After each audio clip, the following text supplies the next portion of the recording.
Yeah, I was watching that parade earlier, and it's like every other Super Bowl celebration. There's always Yeah. 100,000 people at these things, which obviously makes it very difficult for law enforcement to 100% secure that type of area. Anything on the size of the city, whether they were ready for this and all that? I mean, my point, and Tracy said earlier, this team has gotten so popular for what it's worth in recent years because they keep winning.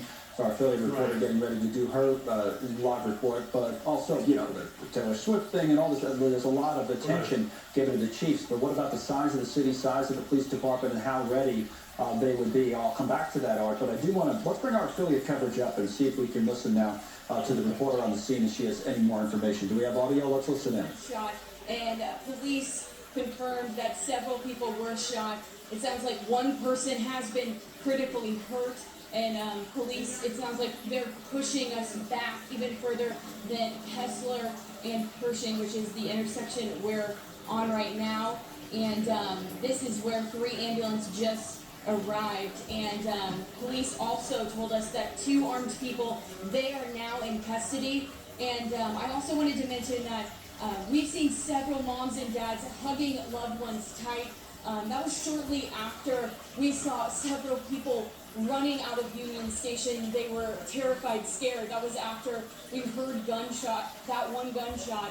And we did want to mention that there is a reunification location. That's at 23rd and Main. That's what we've heard of the official reunification when I talked to a police officer right here.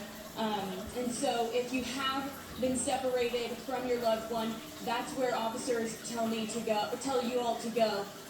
And so if you guys want to go there to be reunited with your loved one, if you guys have been separated. And for now, it sounds like we're being pushed back, so we'll bring you the latest. That's reporter Reagan Porter, News Nation station WDAF in Kansas City, bringing us up to speed on what she knows about what's been happening there. New information that was added that I heard, in addition to what the Associated Press had told us about 8 to 10 people being injured, according to Reagan's report in there. One, she's been told, is at least in critical condition, and the 2 armed suspects are now in custody. With Tracy Walder, Art Roderick, and Jennifer Koffendow for joining the conversation now. Ex-FBI as well, as is Tracy. Art's a former U.S. Marshal. Jennifer, your impressions about what you've heard so far as this investigation's in its early stages in Kansas City?